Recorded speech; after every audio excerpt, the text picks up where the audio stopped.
We're joined by dperry. He's a world affairs analyst, joins us live from Tel Aviv. Thank you very much, Dan, for joining us again. Good to see you. Now, looking at this second anniversary of this heartbreaking event that took place in 2023, for 2 years, it seems like we haven't had a breakthrough. The hostages are still in under Hamas, and we do not know if they will be able to come back. How hopeful can we be as the discussions go on in Egypt?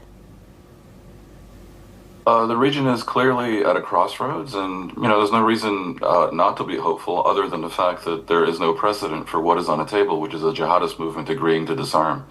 I think we're basically at a pivot point where, if Hamas agrees to the point in the Trump 20-point proposal, that is that it disarm and hand over its weapons to an interim Palestinian technocratic government that will eventually be handed over to the Palestinian Authority, well, then a lot of good things will come. The war will end. Israel's hostages will be released. The Palestinian suffering will cease. A political and diplomatic horizon will start to unfold. And, perhaps even one day, again, we'll be talking about negotiations on a Palestinian state. On the other hand, if Hamas does not disarm, I fear that Israel will have carte blanche to go ahead with its pre-existing plan to plow ahead and scale up its Gaza operations, headed towards the full takeover of the Strip, and the establishment of a military administration over the 2.2 million Gazans, and basically continued guerrilla warfare, insurgency with what remains of Hamas. And I think that is basically Israel walking into the trap that Hamas laid for it on October 7th, 2023. Hamas does not want a two-state solution. Hamas wants Israel to reoccupy the territories and for there to be one state with two ethnic groups bleeding each other to death forevermore. Hamas's goal is not partition, is not statehood for the Palestinians, is not the end of occupation, but the opposite of it. I'm not sure it would be so wise for Israel to do this, but I think that is where we're headed, and that is the current pivot point. And a lot depends on the degree to which the Arabs, and especially Qatar, Hamas's erstwhile funder and backer, can pressure them to acquiesce. And I think it needs to be remembered that 2 months ago, very usefully, 2.5 months ago, the Arab League joined the Western powers in calling on Hamas to disarm, and everything but everything depends on this outcome. And then, building on that, what steps can these Israel and Hamas and Palestinian Authority and other Arab nations and other negotiators who are involved in the negotiation now, can they take to address both perspectives and both the humanitarian and political dimensions of this conflict? Look, if Hamas says no and Israel proceeds, I really don't know what can be done. I mean, I suppose at that point, humanitarian aid will go in assisting Israel in running the Strip. I think more useful would be for Israel to not scale up its operations and for a whole new paradigm to be established where basically no reconstruction aid goes in, as opposed to the $100 billion that will probably go in if Hamas disarms, and the Palestinians are given some temporary refuge elsewhere. Just as Ukrainians are allowed to flee Ukraine as long as the Russian attack continues, I think there's no choice but to find some way to let the Palestinians out, maybe to the West Bank. Maybe Egypt can be compelled to take them in temporarily. If that happens, it must not be ethnic cleansing. It must be with guarantees that they can return whenever Hamas breaks. But I don't see anything good that can happen unless Hamas simply agrees to these terms. This Israeli government, I don't think, will just give up. Certainly not considering that they seem to have the green light from Trump to proceed if Hamas says no. I see only a cataclysm if Hamas says no, and if the Arabs can't break their will, basically, and explain to them that no more funding, no more backing, no more legitimacy, nothing, unless they simply agree. Everything depends on this.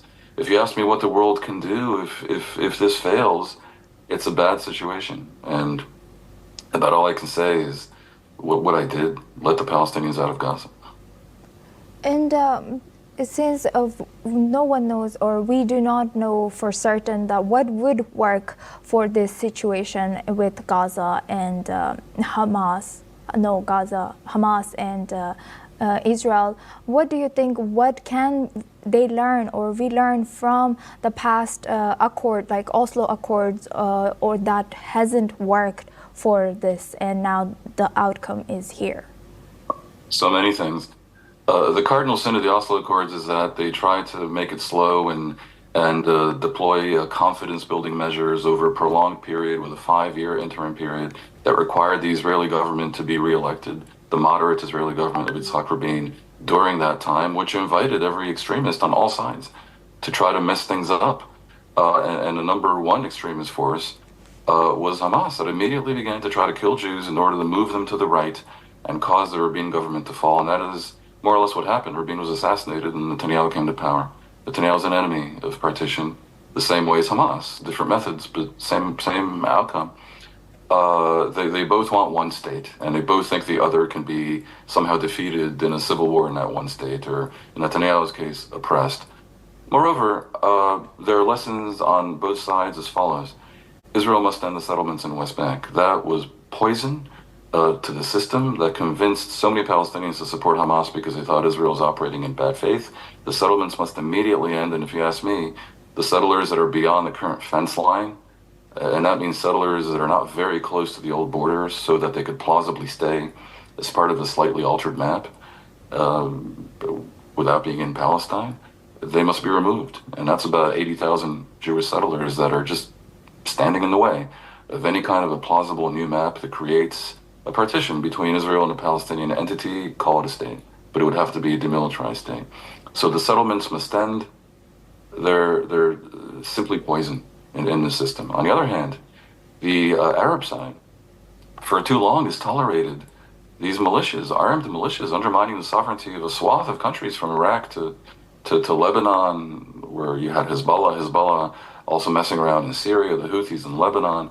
It's just a disaster. The militias in the Palestinian areas, Hamas and Islamic Jihad, have badly undermined the Palestinian Authority, have made it impossible for Israel to truly have faith that Palestine won't attack them if they give up land and allow the creation of a quasi-state leading to a total state, because you have these militias. Israel absolutely gave up Gaza. They pulled out of Gaza completely. All troops, all settlers. Hamas took over in a coup against the Palestinian Authority, turned it into a garrison state, began immediately arming with weapons and long-range rockets and attacked tunnels, and provoked Israel during a number of mini wars, leading to the big one, whose goal it was to have a massive war where Israel reoccupies Gaza. You can't have these militias. And the Arab world messed around with this for way too long and allowed Iran especially to undermine the sovereignty of all these Arab countries. And I believe they now understand what a terrible mistake that was. And we see that these militias are becoming illegitimate now. And Lebanon is trying to disarm Hezbollah, or speaking about it at least. But they can only do this because Israel did them the favor of weakening Hezbollah a year ago in the war. The Arab League has called on Hamas, as I said before, to disarm. These are great strides forward. And what has to happen now is a movement from merely calling for this to making it happen, and it may have to be by force. Yes. Dan, always great hearing from you, and thank you for that insight.